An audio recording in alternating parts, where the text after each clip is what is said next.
quite an interesting week, a week where we've had many things happening. The Hustler Jet, Muguka, we had our Madaraka Day, and the president touring of Bungoma. I think Dr. Sia was dancing Isikuti in the village. It's Let's Be Real. And I'm your host, CEO Charles Sotin, alongside the most esteemed panelists. Yes. Yes, I thought you were saying, you wanted to comment on my African-looking dress. But I said Isikuti. Isikuti, yes, Isikuti, yes. The winemaker, Samantha Wines, the red, the white, and all Kenyans. I love you. No, they're actually drinking wine. You love the drinking nation that we are. I love it. With moderation, I love. Okay, got Yeah, but today... We don't overdrink, actually. Kenya drinks moderately in Africa. Yes. Yeah. We you cannot, even in the world, Yeah. you cannot compare us to Russia. We can't compare us to Uganda. Vodka. Yeah. I love the vodka. Maria? Wow. I hope you enjoyed your Madaraka Day. I'm here hearing Kenyans drink and I've never tasted, so sad. But it's okay. So anyway, I'm an author. Love the original You and Marriage is a Scam. I also run a kids magazine and I'm so happy to be here today. It's a great day. Yes, indeed. And I'm Simon Sense, and I'm the reason why you will stick around for the rest of this show to find out what madness I have for you. Are you ready for this show to begin? Let's see you. Let's keep it real. So our first issue this week is basically about the war between coastal counties and Embu over Muguka business and the ban. The Assistant Barire Embu governor has been in war of words with the Mombasa and Kilifi counterpart over Mira, because over Muguka, because they're saying the counties have refused the Muguka to be transported to Mombasa and Kilifi. And it is a big, big business. What do you think? What is happening in this area? You know one thing I would even say? Yeah. Is it stories of Jaba? I see what you did, you see? One thing I would even say, as a Kenyan, never take health advice from a politician. Yes. And then when they're here telling you something is bad for you, is they're doing, or even something is good for you, they have their own self-interest for their. Politicians are not health critics or even health specialists. So when they're here telling you this is what you call a gateway drug, is for their own selfish interest. And I think one of the selfish interests is this. Some of these governors are just flexing their muscles. And they want to see how far they can actually go because they want to see whether they can actually outlaw things within their own specific location and hence see how much they can siphon out, separating between them and the executive. That's why you saw the executive reaching out and say, "Watch out, Jinga!" That is literally, I think that's just a power tussle, and that's the main thing. But one thing I would reiterate, Kenyans never take health advice from politicians. They're never looking out for you. They're looking for their own selfish interest. What do you think? Okay, now the humanitarian of the group is going to speak. So, this is the point. Actually, I'm from Embu, and not born. I've stayed in Embu for a while. I'll tell you this for a fact. It's not good. It's not looking good. Like when I heard the statement of it's not good for the youth, it's true it's not good for the youth. If you look at how they behave after a long time exposure, you will know. The drugs they use to do all those things like to plant and all that, it's not good. Health-wise, it's not good. And because the youths do not know the moderation part, they overdo sometimes. So, yes, I understand when it comes to politicians, the government has to pull and push for money to come out. But in real sense, yes, health-wise, it is not good. It's affecting the youth badly and worse. And I'm not talking about how the Probox runs around like they don't know accidents happen. No, I'm talking about the fact that I have seen a lot of people who look mad on the streets of Embu. A lot of them. Because of Jaba. Wow, yes. Seriously. I have seen a lot of people acting like they don't even thinking about their lives anymore. They're just there. Like if you look at the output there is, the output of the youth of Embu, you'll be shocked. It's not that good. So if Mombasa, they've decided that, okay, we've realized that the output of our youth is going down and we've realized that rehabilitation centers are getting full of our youths, and they want to change the narrative, I would support that fully and 100%. But I also know that this is Kenya, the governors and the government will also push and pull for money to come out. It's questioning the truth. I'm just finding controversies in this whole thing, and I'm just like, is Muguka something new? No. Until I had to ask somebody, what is Muguka? And I'm told it's Mira. No. No. Muguka is a shrub. And you chew the leaves. Exactly, when you peel it like that. No, that's Mira. Mira is a tree, and you chew the twigs. I got you. You chew the back of a twig. But Muguka is a leaf. It's like the way goats chew leaves. It's a plant, it's a small plant, and it grows in a drier environment. Embu, yes. But in Mira is basically a big tree which you get the twigs from it, the shoots, the young shoots. They are totally different plants, and they are totally, the uptake is totally different, and the effect on the body is totally different. Okay, thank you for that education. I plead, what is it called? The fifth, or ignorance. Ignorance. Yeah. But I'll just speak as a scientist, as I know. It is true that some of these plants could have such medicinal effects, and some of them have adverse effects. And it's up to us as a society to, so if Mira and Muguka are different, because Mira has been part of, like, I was just wondering, like, why are people talking about this? We even have deals to sell Mira in the UK. They banned it. The UK government banned Mira in the late 90s because the UK exchequer used to pay 50 billion for the export, for the import of Mira, and they realized the effect it had in their community, and that's why we've really struggled and we've really tried to bring that business back, and the UK government banned Mira. And it was with casualties, actually. One of the budding politicians, Ntaiwan Kuraru, was killed in the UK when he went to chase that business. He was a student leader from KU, and he was in politics. A great young man with bright future. So what am I saying? I'm saying that we then need to protect the young people. Look at me, a whole scientist. I've lived a whole entire life, like, I'm not a spring chicken, and I don't even know what Muguka is. So it means there's a generation that doesn't know these things. So I think the banter, the debate that is going on, ban or not ban, I think we need to have a proper conversation as a society. Like, what are we talking about? So that it becomes a public service information. So that as people are making the decisions, they know exactly what it is. You know, some of these plants, you know, like cannabis, Muguka, whatever it is you call them, medicine is actually from the plants. And drugs are also from the same plants. So we need a public service education. Some of us don't even know what Muguka is. But you know, there's too much exposure in Embu and Mombasa. That's why it's affecting them as much. So, and I'm saying before the whole of Kenya gets infected with this menace, we need to be educated. Here I am. Like, I even thought these things are the same. Never heard of them before. Me too. CEO, go ahead.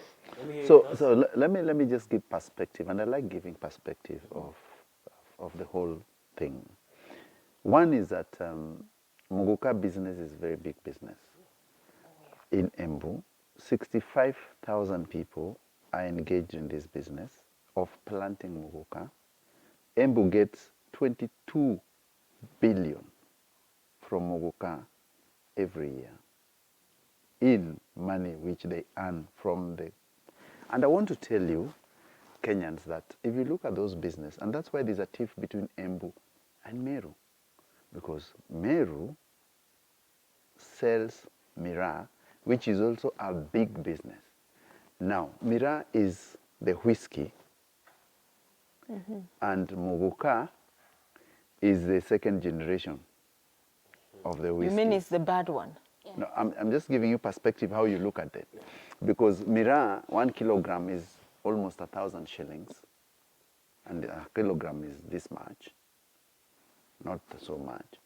And Muguka you can buy for 20 bob. Why is this apro? Because Muguka is cheap, extremely cheap. For 20 shillings you can get a bag. And that's why you've had, I know the song Simon listens to, Jibag na jag. Yes, yes, exactly. You know Jibag na jag? Exactly. Somebody asked me the other day, Mwenda Yeah. Masharia was So on no, her show. when But you how have- does it go? Jibag na jag. So you have a Jibag, then you have a jag. You have a jag to So actually bring it Jibag, out. Yeah. Jibag, either you have a Jibag of weed Or or Muguka. Muguka. Yeah. It's a small bag, that black polythene paper, and it can be 20 shillings, 40 shillings. So it is a cheaper way of getting a high. And it is easily planted, the tree, the shrub is easily planted. How did they discover it? The goats, which were chewing in those areas, they realized these goats, after chewing some certain plant, they were almost hallucinating and all that. That's why in Kenya there's this slogan, after eating kuna stories za Jaba. When you tell someone, is it real story or stories za Jaba? Is it hallucination? Jaba means? Jaba is Muguka in Muguka now, yeah. slang, Jaba, yeah. Is this Muguka now in Sheng? in Sheng. Doctor, see where do we live? So We're I getting want to give perspective. So why is it that Mombasa has a problem and Kilifi? Because in Mombasa the drug menace has been very high, and when Muguka went to the coastal region, they got an alternative of a cheaper high. So most youth who could not afford the hard drugs got an easier way to access a cheaper high. So, and you know, when you get a cheaper high, more youth got into it. Mombasa coincidentally gets 1 million shillings every day taxing the vehicles that carry those Yeah, those speeding fast proboxes. Only. They make 1 million every day from tax. You mean the city, The vehicles entering, those vehicles which okay. enter carrying that plant, Overspeeding ones. they get 1 million every day. That means the frequency is extremely high. Number two, now I've painted the both perspectives from Embu, 65,000 people. I actively engaged in this business. They make 22 billion.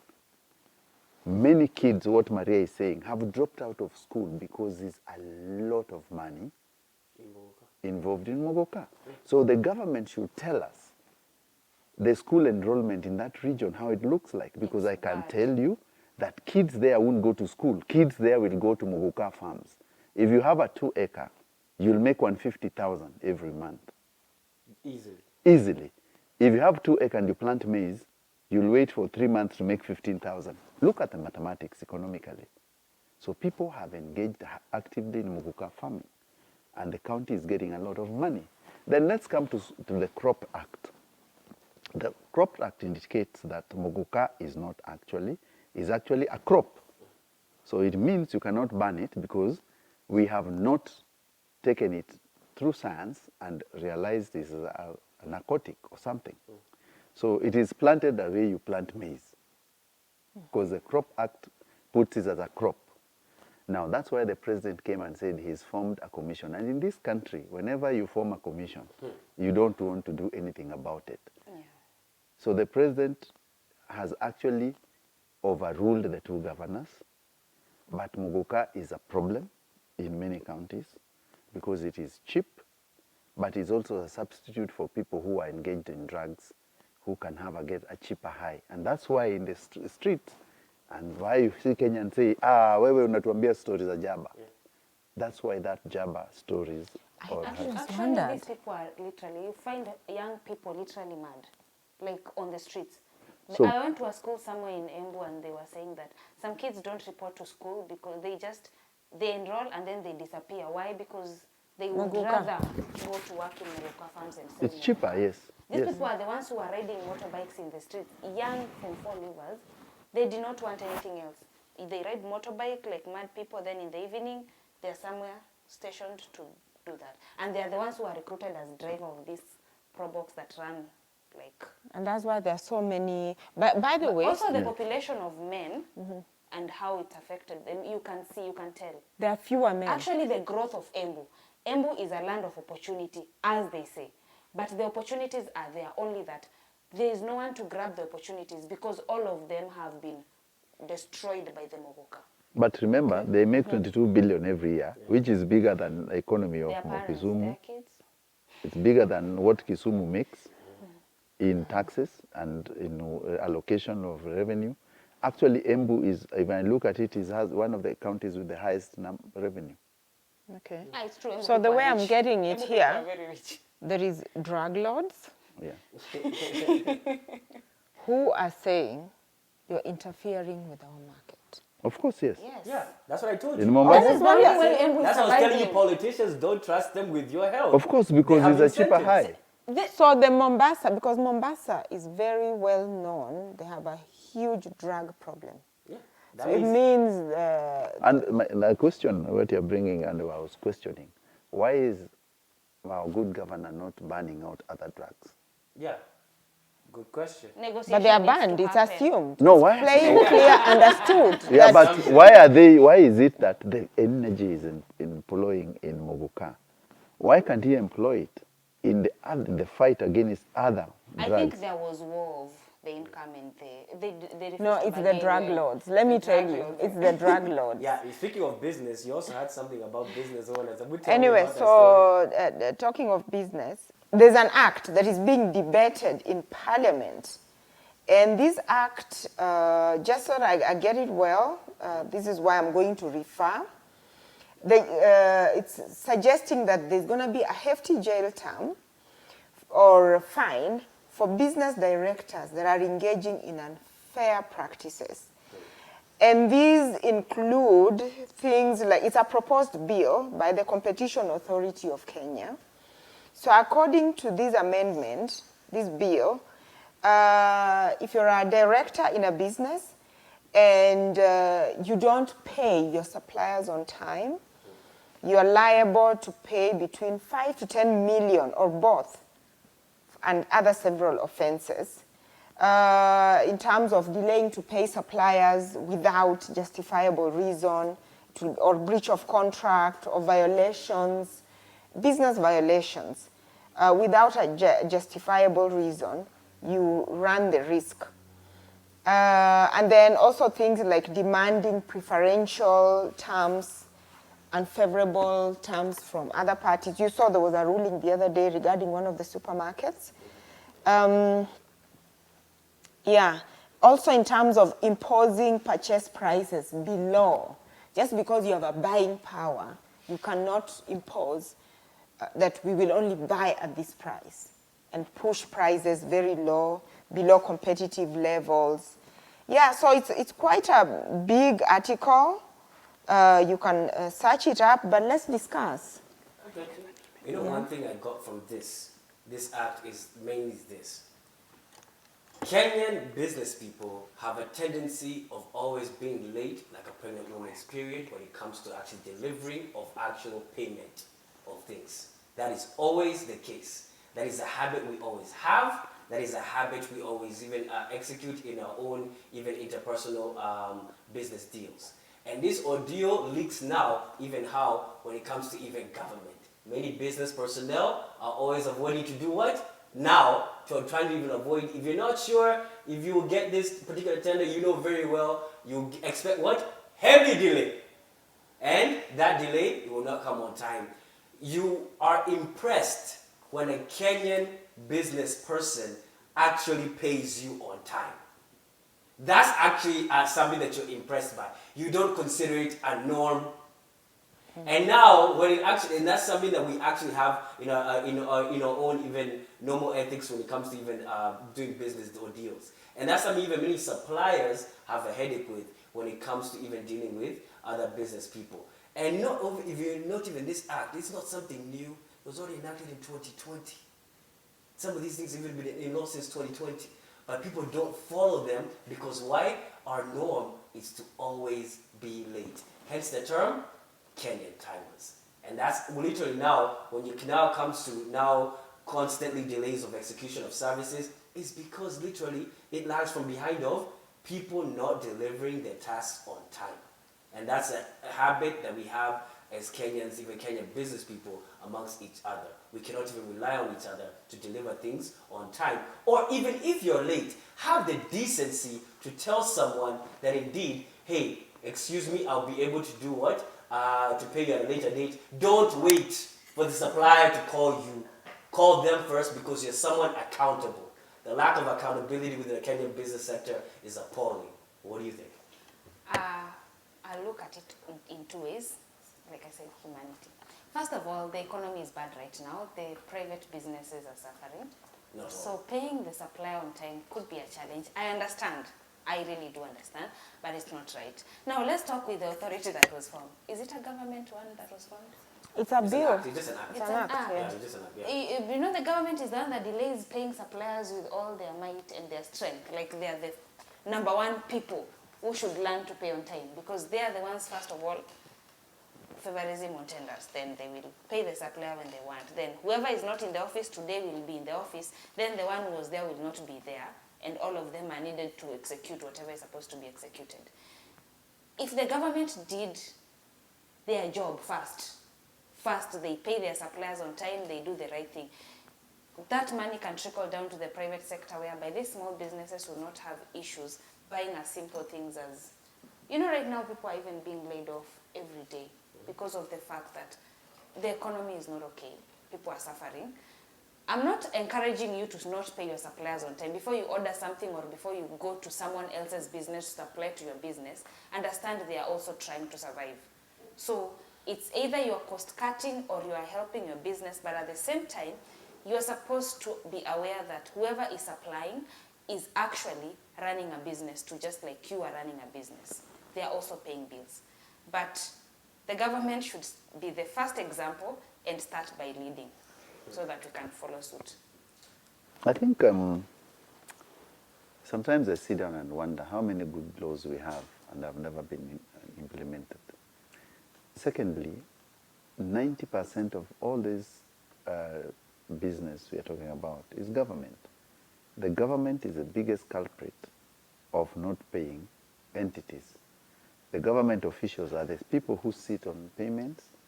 It's the people who will tell you wait for 1 year, 2 years, and you've seen very many suppliers die, people who have tenders who are waiting for 5 years.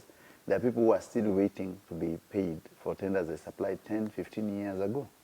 So now people have gone, mortgaged their homes have been sold, and the government, which is coming with this act, knows clearly that the private businesses are easily organized in an easier manner. If you do business, it's a 90-day pay period, which is followed. That's why people do that.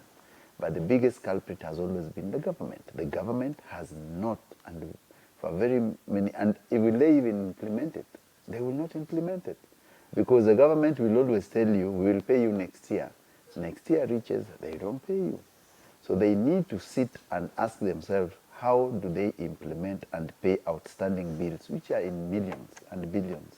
There are very many suppliers who are out there whose family have totally been ruined because of the government failing to honor its pledges. And I always ask Kenyans, if you're going to do business with government, you must be very cautious, because you might supply all your money and the government would fail to pay you for 1 or 2 years. If they don't even pay crop farmers, for example, the maize, they don't even pay the sugarcane farmers. I hope the president yesterday sorted out the Bungoma sugarcane farmers, their 20%, which the government has been staying with for over 3 or 4 years. But this question still brings me to how our president has always said that he's trying to lead a lean economy, austerity measures, and also flip-flopping in his answers every day. He goes, of course, he has legit. His flip-flops every day. When our good president left, he told us, he called KQ. KQ was too expensive. We agreed It's okay. If it's expensive, then you picked a cheaper option. When we investigated the cheaper option, we realized the president spent over 200 million to fly 34 people. We said that is unacceptable. The president came back the other day and said, no, I actually spent, I asked for a quote. I was told it's 70,000 from Kenya Airways. I asked my team to ask around a cheaper option. I was told we can spend 20 million. So my friends from Dubai, from UAE, decided to give me the jet for 10 million. So my question has always been, who are these friends? And these friends, the constitution is very clear that any gift beyond 20,000 must be declared in public. So we need it declared. He should have been declared at the point, and if it's a state visit, there's no state visit which is, what are these friends to us? Why are they holding our president hostage with their own deal, which we do not know? Then, yesterday night, the president says, oh, no, it's not my friends. It's the government of UAE. And then the question is, what bilateral trade did we have in exchange for the UAE government to give you a jet to fly to United States? My argument is the president has to come clean and stop flip-flopping and stop lying to the public. Stories of Jaba. Yes, stop lying to the public and tell us how did they got this royal jet. And we Kenyans are not stupid, by the way. You can say whatever you want to say, but we know the truth. And the truth must be set us free. If you shake him a little bit, it will be charity. Yeah. But I want to say something as a wine trader. Just going back to this 10 million fine. And it's good that we can see leadership actually from the top, in terms of from the president to the government, because the government is one of the biggest clients. So even with KQ flip-flopping like this, the government needs to give business to KQ. Yes, of course. Okay, and yes. pay it up on time. Yeah. Because if the government is not paying people, literally the economy will be on the ground. All over the world, the government is the biggest. If you're not doing business with the government, and even your strategy is not aligned with the strategy of the government of the day, you're not doing anything. Anyone in business knows that. But that said, I want to take people back to Nakumat. I think we all remember Nakumat, how it went out of business.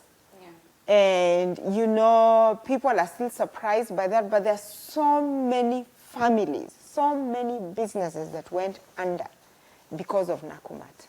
Yeah. So literally what Nakumat was doing, I think allegedly, according to the press, what we read, they would take clients' money, go and do business with it for even 1 year. So by the time they're paying you and you're servicing even an overdraft or even a loan, you're really running in the negative. So by the time they were going out of business, they went, so many businesses were disenfranchised. And this is the time the government started to actually discuss. The Consumer Protection Authority they started to discuss, how can we protect? Because if protect the consumer, but also how can we protect the suppliers? The Competition Authority also, in terms of you're the big buyer, the way the government is the big buyer. And now you have this big supermarket store that is the biggest buyer. And everybody wants their product there. And if you're not paying on time, everybody else is getting affected. And this, let me say, has yielded fruit. I can tell you what is my experience selling wine. My experience was that when I launched into the market, initially I brought, and it takes time to be listed in the major stores, which include Carrefour, Quickmart, Chandarana, Naivas, and all the other, there's Ketias, there's Shelf, there's Magunas, there's all those places. It takes time to be listed. So I try to do business in the open market. They call it the general trade. Oh my gosh. I think I still only supply one person because the other people were just criminals. They just didn't pay up. They just literally did not pay up. And laws like this just help to bring sanity. What can I say? 30 days on the clock, I'm paid by Carrefour. Quickmart is paying. Chandarana is paying. They're not holding your money like that, because now for these big stores, their license can be withdrawn. If you just go to court and complain, these people are not paying me on time. So it's bringing a bit of sanity into the market. And what could be happening with a lot of people is that maybe they've done business somewhere, they've not been paid, and then this person is not paid, the other one is not paid, and then it's just something, bad air circulating. It's like the other day I was talking to a friend of mine who, from the UK, and they were looking at the UK real estate market, and he was jokingly saying that you're selling your house, you have somebody who is buying. And this person is selling to be paid so that you pay so-and-so, you pay so-and-so. So it's like a chain reaction. If one of these people collapses, the whole thing comes down. So that's how we have to see it. And I really hope the government is really seeing that it's so important to pay suppliers on time. There's money circulating in the environment, well, in the economy, you will be able to collect your taxes on time. Yeah. On time. But I see even KRA is actually trying. There was a time I had a small delay, and I'm just giving my own personal experience. So someone called me, hey, you know, you're our very important club, someone from KRA, you're our very important, these days they call you. Very nicely, they talk so well, you're a very nice, important client. We have seen you have delayed to pay this, what is happening? And then I say that, oh, there's somebody holding my money, I'm waiting for it to come, then I will pay. They're like, tell us who they are, we'll put an agency notice on them. And they're very serious. If someone does not pay you on time, you just tell KRA, I've not been paid, they will go and look for that person, put an agency notice, they pay you on time. So I think the government may be trying, but they need to do more, because we need to collapse this chain that so-and-so has not been paid, so you can't pay, so you can't pay, so employees cannot be paid. It's a whole bad circulating air. And before I tell KRA to start calling the people who owe me. No, you should. By the way, you should. Or they will help you, especially if they are big organizations and you're not able to pay your taxes on time, and you have invoices, correct invoices. That's why documentation is so important, because if you have to end up in the court of law or KRA is on your neck, these days they're everywhere, yeah? You tell them, listen, these are the invoices. I've not been paid. These are my bank accounts. Have you seen me? Have open books. They will help you collect because they want their money. They'll put agency notice. Yes, they've helped me collect. Hey, we'll go on a short commercial break and we'll be right back on Let's Be Real.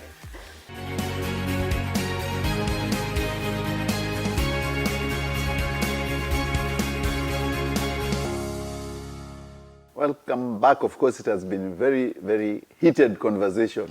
Stories of Jaba. Enlightening information about KRA.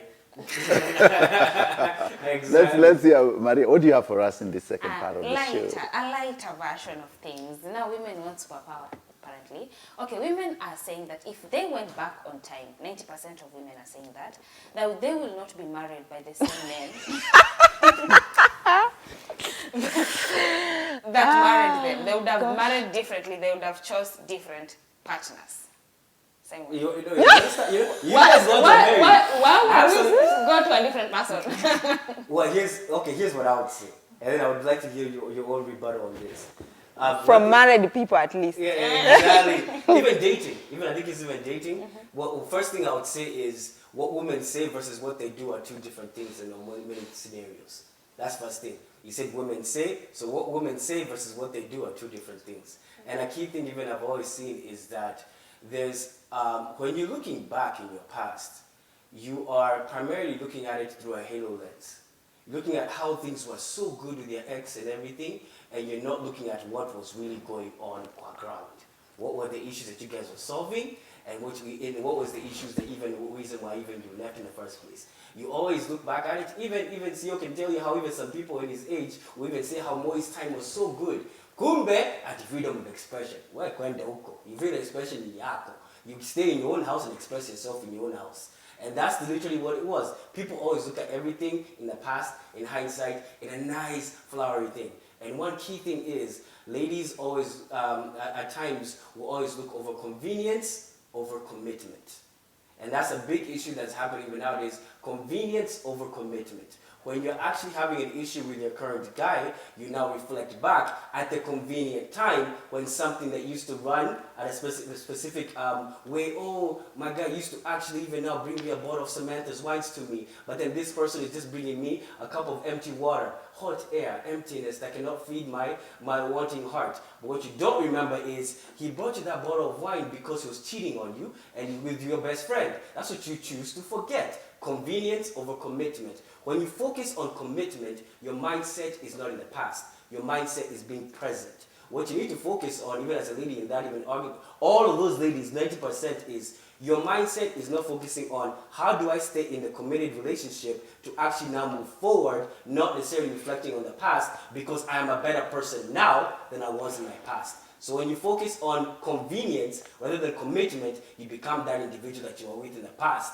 Then we look at you like, why have you not grown up as an individual? Kumbe, all you're seeking is convenience. So grow up. Mm-hmm.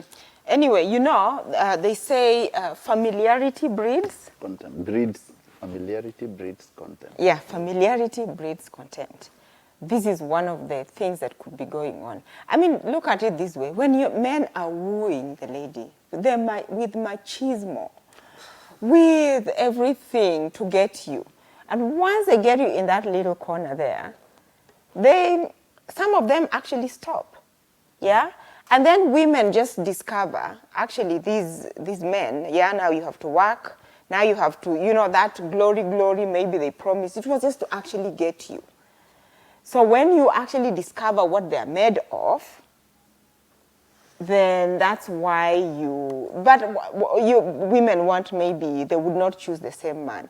But that said, recently I renewed my 27 years of friendship plus 20 years of marriage, and it comes with maturity of understanding that all these people here, by the way, human beings are just human beings. There is no perfection. People are looking for perfection and it's not there. That's why you find people are skipping from this relationship to the other one, to the other one, because they are chasing illusion. It's an illusion. Even if you're asked, people have the opportunity to divorce and do many things. So what am I saying? I think what advice, and this is personal to me in the sense that I run a company that helps people actually get together. Samantha's Bridal is about marriages. And very many times I'm asked, and I've done so many interviews with many people, this is what I say. When you're getting into a committed relationship, one of the things you have to ask yourself, if resources and everything else, especially resources and where there's money, most of this is about money, was not a factor, would I still be with this person? Now, your answer will really help you choose your lifetime partner because you're not looking at other things. Can he make you laugh? Are you comfortable to be, if you found yourself on an island with him, can you just be there? And that will help you. Are you comfortable, like if he's blowing out in the air, like bad air? Farting. Can you fart in your presence? Can you fart in your presence? So people are looking at things that don't even matter. And then later on when they discover this other person, they want to walk out. But they have to remember human beings are they're the same. I would say this, as the author of Marriage is a Scam, a lot of people out here have a mentality of a commitment that does not exist. If you can survive with a person through growth, you are at your worst, you survive. He's at his worst, you survive. If both of you are at your worst, you survive. That is the person for you. It's not, I'm at my worst, I could have married better. That's not how it works. Because you realize that the superficial things that are out here, they're not as permanent as the fact that I wake up with you every morning. I've decided to have a family with you. I have decided that your home is my home. Those are totally different things. You know, when I was getting married, things are not the same as they are right now. Because that time, the man came to my home and took Maria as a wife. Then, 2 years later, there's Maria as a wife and Maria as a mother. Those are two totally different people. Just like I have to understand that there's Nahashon as a husband and Nahashon as a father. I have to understand that. So once you come to understand that, if a relationship survives through growth and responsibilities, that is where you need to be. These other things of, if you know what, there is someone your age who is earning more money, that's not something to look at. Or if right now I look at my ex and he's doing better, that's not what you look at. You look at someone that you can survive with through growth. And I mean by both you people being down and growing together. So has your wife survived through with you? Mm-hmm. No, I'm always wondering about the research. And I'm thinking, the partners, would they also, if they were asked the same question, what would they say? I'm going to ask that today. Because, first of all, 90 is such a high number. And it begs to actually question that research. Because 90% of women saying they wouldn't marry the same man. Nobody asked me. Me too. It's so high. Yes. It is abnormally high in a research. Because I will tell you there are very many women there. Before someone says, I do, to marry someone, you have sat down and imagined so many scenarios. And those scenarios, and you have had a lot of perspectives. And this choice you're making is because it's the best choice amongst other things. Because remember, when a girl is growing up, there are many men who are wooing her. And men come with their proposals, they come with their issues, and this woman decides to pick the best of those men. And if you're telling me, out of all these best young men they've picked, 90% of them wouldn't have married them, I think there must be a serious problem in how people are relating nowadays. And also what families expect of each member. Because it is either maybe there's a finance issue in these areas, or there's a matter of love and care. But finances play a critical role, because probably this man is either has decided to engage in extramarital or has other women or something. That's why that woman would say I wouldn't marry. But it is very difficult to have a research with 90% people saying I will not get married.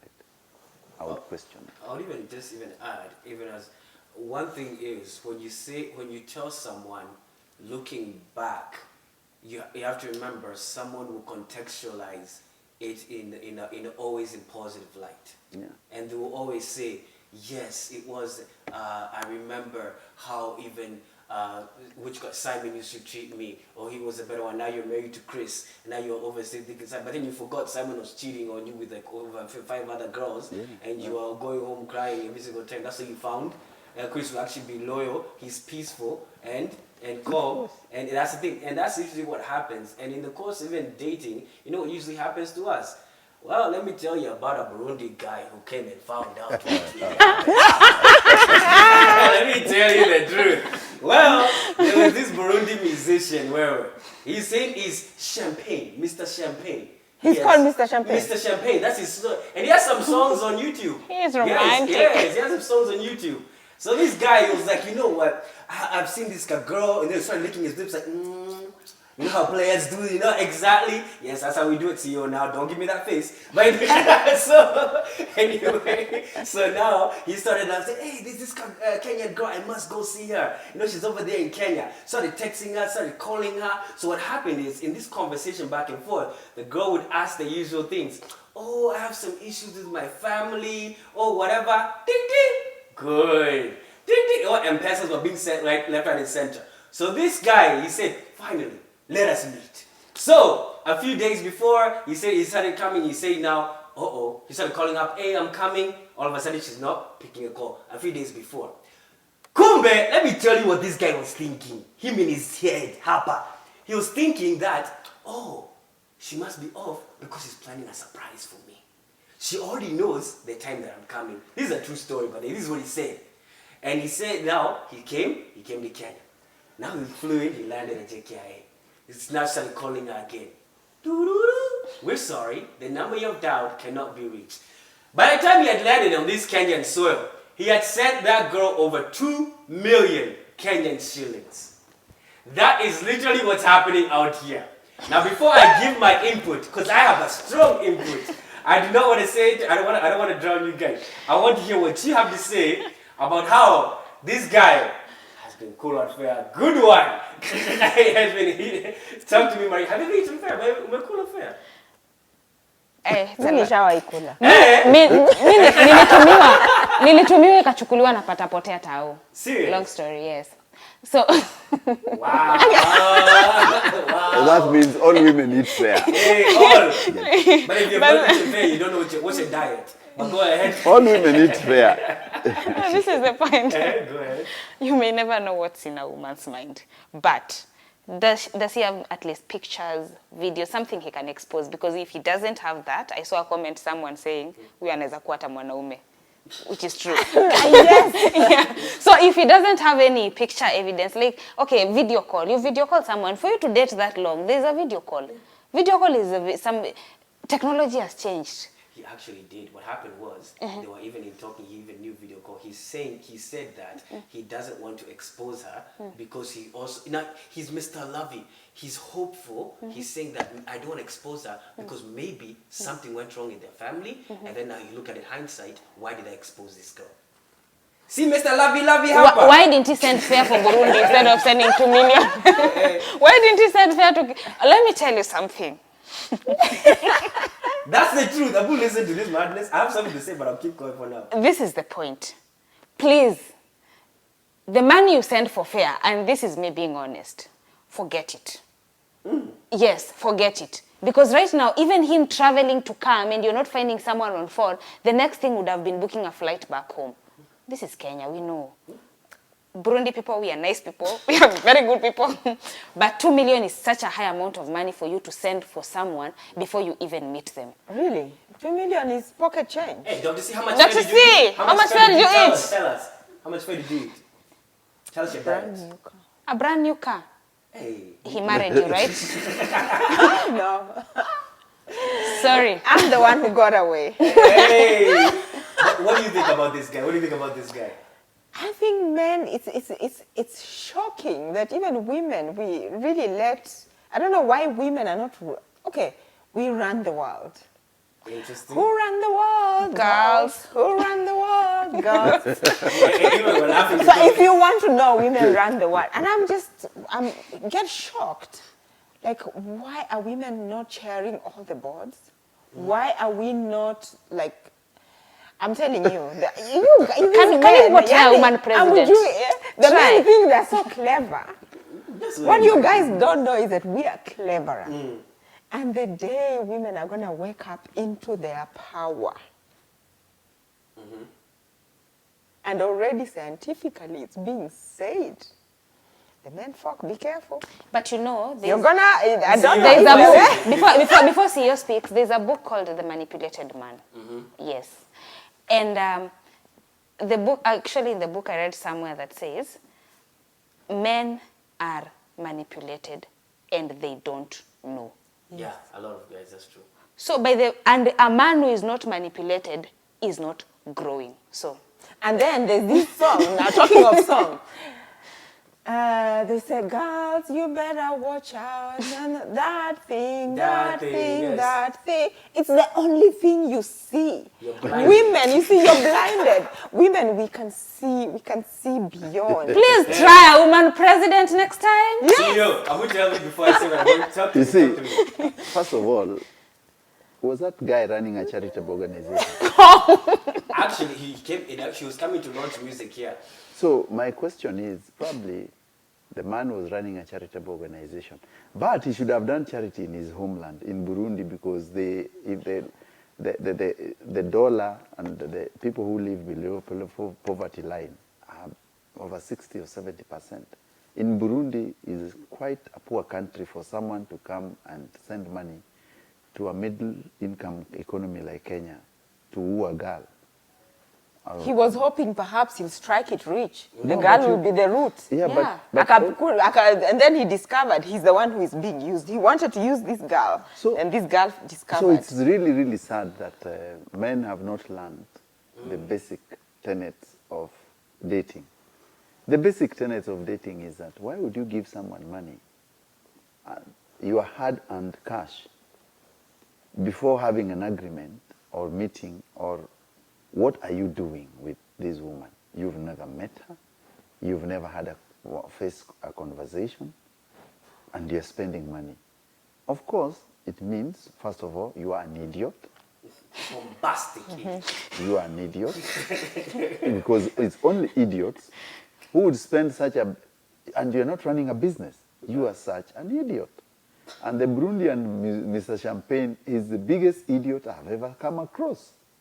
To be told to send money to someone you've never met, and you actually send money from your country, board a flight to a different country to go and meet a person you do not know actually exists or is an AI voice. And then you come and say that you're stranded and you go to the media. If I were him, I wouldn't even go to the media, because it's embarrassing to come all the way and tell us that I have called 78 times and I've been kulwad 2 million. There's Jaba involved.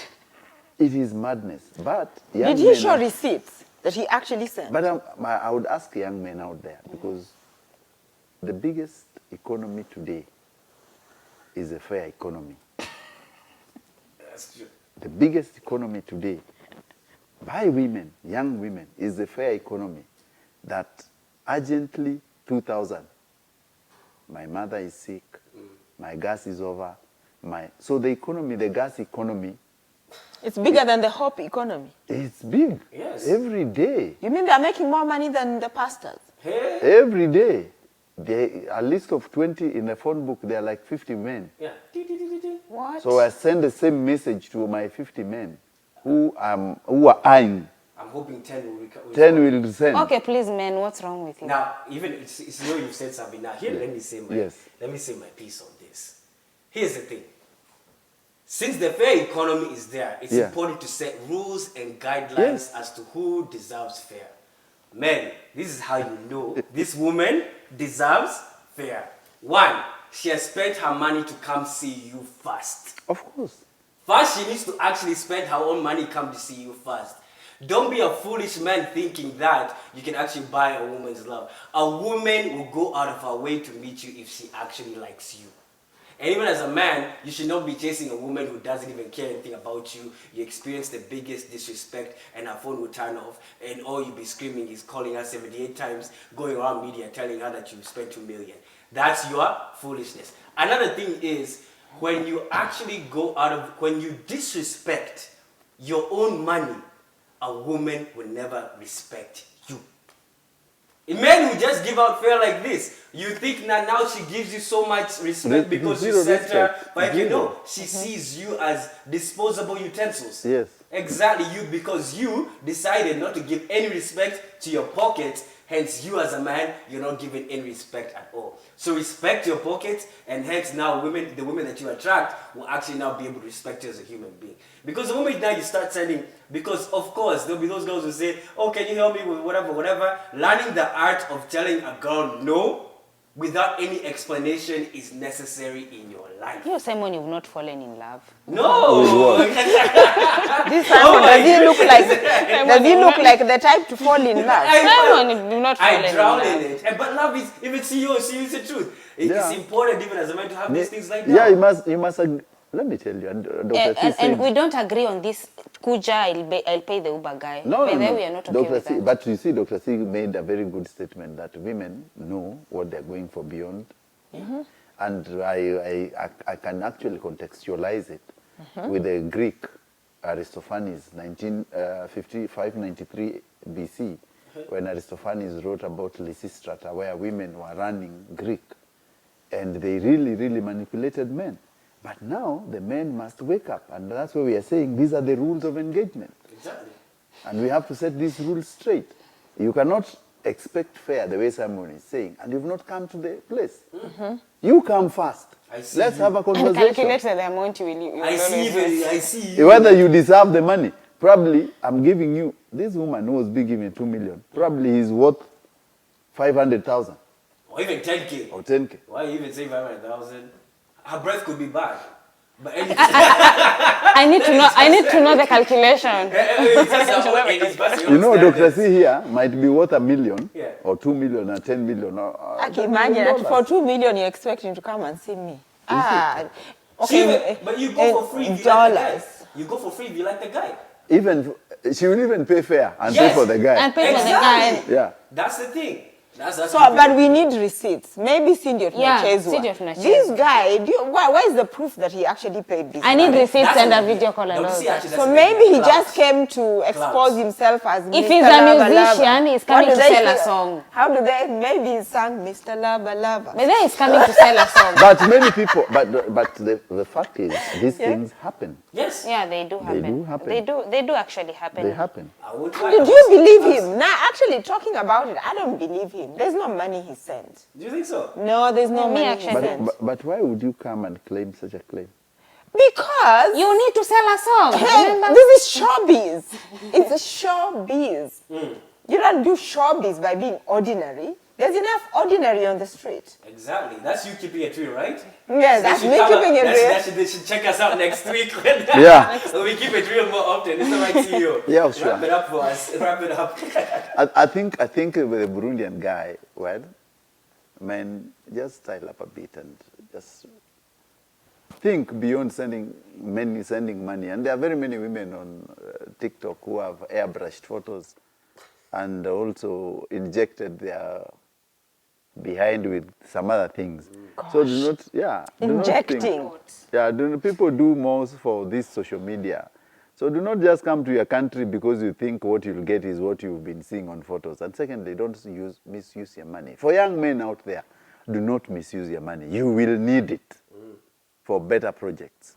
It has been real. Are we having all parting shots? I have a parting Yeah, shot. it has been real. So as you know, if you've watched Showmax, I'm on the Real Houses of Nairobi. So if you're watching, I know certain comments have been made about my dressing. And I'm here to say it's actually fashionable to repeat wearing dresses. I just want to liberate women. Okay. You know, the other day we talked about the wealth report. Okay? And a couple of things came up. And so how do you get on this list? A lot of women are actually getting poor. This social media you're talking about. 'cause they But buy- buying us stupid dresses every time. And shoes and Yes. makeup kits. And You don't need, you're wearing one dress, then you don't wear it again. Please liberate yourself from this thing. Repeat your clothes. It's fashionable. And maybe if you can wear it 10 times and let people know that I'm wearing it again and again. By the way, in Europe, it's a thing. It's a thing. The other day I was with a friend of mine, a designer who made a dress for the Finnish president, the wife of the Finnish president. And she's worn that dress. That was the 3rd time she was wearing the dress. And they even have an event of repeat the dress. It's so fashionable right now. Repeat your clothes. So women, be liberated. Ati nguo mpya kila, put that money in the bank. That's how you get on the wealth list. But please do wash your clothes. it's been real. Okay, where? You can repeat. Sasa nitaanza kurepeat nguo na No. msiniulize. No,